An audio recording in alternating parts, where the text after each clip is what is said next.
2016 헌마 388, 2022 헌마 126, 2022 헌마 105, 110, 청구인 외 530인, 비청구인 서울 남부지방검찰청 검사장 외 27인.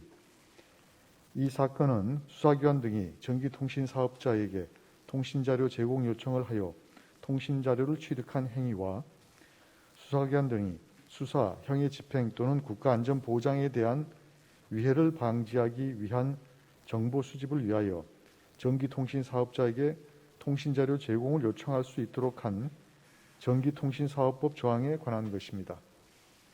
먼저 주문을 선고하고 법정 의견의 요지는 이석태 재판관께서 재판관 이석태, 이영진, 김기영, 문형배, 이미선의 통신자료 취득 행위에 대한 별개의 의견의 요지는 이미선 재판관께서, 재판관 이종석의 전기통신사업법 조항에 대한 별개의 의견의 요지는 이종석 재판관께서 설명을 하겠습니다. 주문. 전기통신사업법 제83조 제3항 중 검사 또는 수사관서의 장, 군수사기관의 장을 포함한다. 정보수사기관의 장의 수사, 형의 집행 또는 국가안전보장에 대한 위해 방지를 위한 정보 수집을 위한 통신자료 제공 요청에 관한 부분은 헌법에 합치되지 아니한다. 위 법률 조항은 2023년 12월 31일을 시한으로 입법자가 개정할 때까지 계속 적용된다. 별지 3, 별지 4 기재 청구인들의 각 통신자료 취득 행위에 대한 심판 청구 및 청구인 유봉식, 향미, 신성옥, 김재훈, 장민혜의 심판 청구를 각하한다. 법정일의 요지를 말씀드리겠습니다. 먼저 이 사건 통신자료 취득 행위에 대한 심판 청구가 적법한지 보겠습니다. 수사기관 등의 통신자료 제공 요청은 임의 수사에 해당하는 것으로 이에 응하지 아니한 경우에도 어떠한 법적 불이익을 받는다고 볼 수 없습니다. 따라서 이 사건 통신자료 취득 행위는 헌법 소원의 대상이 되는 공권력의 행사에 해당되지 않아 이 부분 심판 청구는 부적법합니다. 다음으로 이 사건 법률 조항에 대한 심판 청구가 적법한지 보겠습니다. 이 사건 법률 조항은 수사기관 등의 전기통신 사업자에 대한 통신자료 제공 요청이라는 행위를 예정하고 있으나 이 사건 통신자료 취득 행위에 대한 직접적인 불복 수단이 존재하는지 여부 불명하고 영장주의 및 첩보절차 위반을 다투고 있는 부분과 관련해서는 법률 그 자체에 의하여 청구인들의 법적 지위에 영향을 미친다고 볼 수 있습니다. 따라서 이 사건 법률 조항은 직접성이 인정됩니다. 직접성을 부정한 헌재 2012년 8월 23일 2010 헌마 439 결정은 이 결정과 저촉되는 범위 안에서 이를 변경합니다.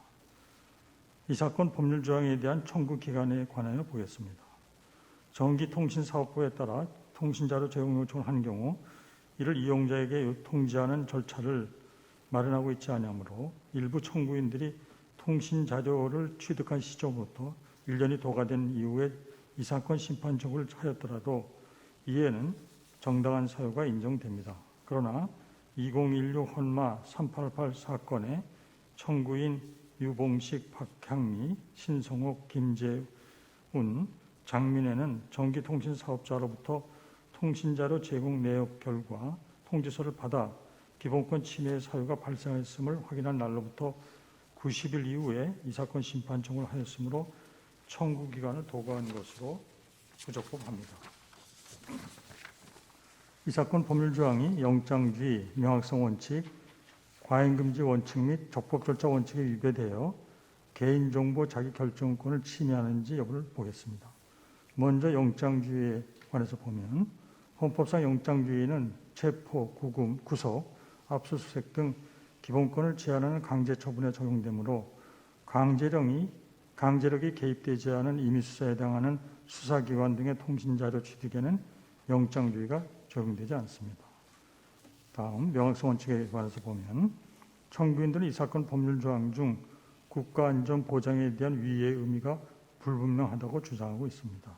그런데 국가안전보장에 대한 위해를 방지하기 위한 정보 수집은 국가의 존립이나 헌법의 기본 질서에 대한 위험을 방지하기 위한 목적을 달성함에 있어 요구되는 최소한의 범위 내에서의 정보 수집을 의미하는 것으로 해석되므로 명확성 원칙에 위배되지 않습니다. 이 사건 법률 조항이 과잉금지 원칙에 위배되는지 보겠습니다.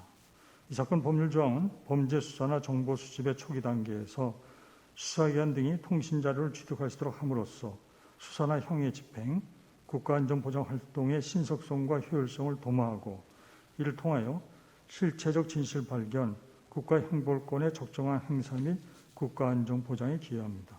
또한 이 사건 법률 조항은 수사기관 등이 통신자료 제공 요청을 할 수 있는 정보의 범위를 성명, 주민등록번호, 주소 등 피의자나 피해자를 특정하기 위한 불가피한 최소한의 기초정보로 한정하고 민감 정보를 포함하고 있지 않습니다. 그 사유 또한 수사, 형의 집행 또는 국가안전 보장에 대한 위해를 방지하기 위한 정보 수집을 한정하고 통신자료 제공 요청 방법이나 통신자료 제공 현황 보고 등에 관한 규정을 두어 통신자료가 수사 등 정보 수집의 목적 달성에 필요한 최소한의 범위 내에서 이루어지도록 하고 있습니다. 따라서 이 사건 법률 조항은 과잉금지 원칙에 위배되지 않습니다. 이 사건 법률 조항이 적법 절차의 원칙에 위배되는지 보겠습니다.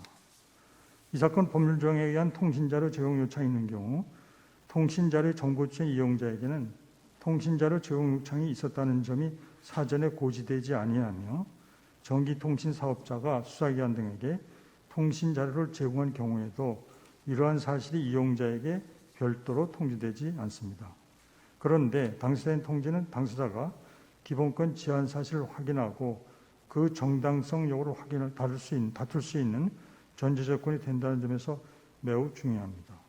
효율적인 수사와 정보 수집의 신속성, 밀행성 등의 필요성을 고려하여 사전에 정보 주체인 이용자에게 그 내역을 통지하도록 하는 것이 적절하지 않다면 수사기관 등이 통신자를 취득한 이후에 수사 등 정보 수집의 목적에 방해가 되지 않는 범위 내에서 통신자료 취득 사실을 이용자에게 통지하는 것이 얼마든지 가능합니다. 따라서 이 사건 법률 조항이 통신자료 취득에 대한 사후 통지 절차를 두지 않은 것은 적법 절차 원칙에 위배되어 개인정보 자기결정권을 침해합니다. 이 사건 법률 조항은 통신자료 취득 자체가 헌법에 위반된다는 것이 아니라 통신자료 취득에 대한 사후 통지 절차를 마련하지 않은 것이 헌법에 위반된다는 것이므로 이 사건 법률 조항에 대하여 단순 위헌 결정하게 되면 법적 공백이 발생하게 됩니다. 따라서 이 사건 법률 조항에 대하여 잠정 적용을 명하는 헌법 불합치 결정을 선고하되 입법자는 늦어도 2023년 10월 31일까지 개선 입법을 하여야 합니다. 이상입니다. 네, 재판관 이석태, 이영진, 김기영, 문영배, 이미선의 이 사건 통신자료 취득행위에 대한 별개의 의견의 요지를 말씀드리겠습니다. 우리는 이 사건 통신자료 취득행위에 대한 심판 청구가 부적법하다는 결론에는 찬성하지만 이 사건 통신자료 취득행위의 공권력 행사성은 인정하되 다만 권리보호의 이익이 없음을 이유로 각하하여야 한다고 생각합니다. 이 사건 통신자료 취득행위는 정보 주체인 청구인들의 의사와 상관없이 이루어진 것으로서 청구인들이 전기통신사업자의 통신자료 제공을 저지하기 위해 개입할 여지가 전혀 없을 뿐만 아니라 수사기관 등이 청구인들의 의사와 무관하게 이들의 통신자료를 취득한 순간 곧바로 청구인들의 법적 지위가 불리하게 변화됩니다. 따라서 이 사건 통신자료 취득행위는 청구인들의 개인정보인 통신자료에 대하여 대물적으로 행하는 수사행위로서 권력적 사실행위에 해당하므로 헌법소원의 대상이 되는 공권력 행사에 해당합니다. 그러나 이 사건 통신자료 취득행위는 이 사건 법률 조항에 근거하여 이루어진 것이고 청구인들이 종국적으로 다투고자 하는 것도 이 사건 법률 조항의 유연성이므로 이 사건 법률 조항에 대한 심판 청구의 적법성을 인정하여 본안 판단을 하는 이상 이 사건 통신자료 취득행위에 대해서는 별도로 심판 청구의 이익을 인정할 실익이 없습니다. 재판관 이종석의 이 사건 법률 조항에 대한 별개의 의견의 요지를 말씀드리겠습니다. 저는 이 사건 법률 조항이 적법 절차 원칙이 위배될 뿐만 아니라 과잉 금지 원칙에도 위배된다고 생각합니다. 이 사건 법률 조항은 통신 자료를 요청할 수 있는 사유를 지나치게 광범위하고 포괄적으로 규정하여 수사기관 등으로 하여금 광범위한 통신 자료의 취득을 허용하여 정보 주체로서의 자기정보 자기결정권뿐만 아니라 개인의 사생활이나 통신의 자유에 대한 중대한 제한으로 이어질 수 있도록 하고 있습니다. 또한 이 사건 법률 조항에 의하여 수사기관 등이 취득하는 통신 자료는 민감한 정보로 확대될 수 있는 위험성을 가진 정보들입니다. 특히 주민등록번호는 만능키라고 불리울 정도로 다른 민감한 정보로의 연결자로서 역할을 할 수 있으므로 수사나 정보 수집의 초기 단계에서 용의자나 피해자를 특정하기 위한 목적이라면 성명, 생년월일, 주소, 전화번호 정도의 통신 자료만을 제공받아도 충분합니다.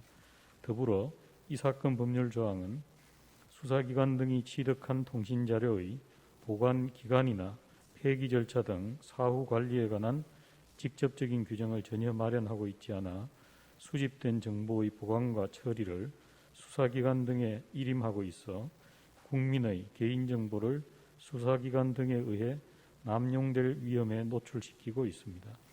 따라서 이 사건 법률 조항은 적법 절차 원칙뿐만 아니라 과잉금지 원칙에도 위배되어 개인정보 자기결정권을 침해합니다.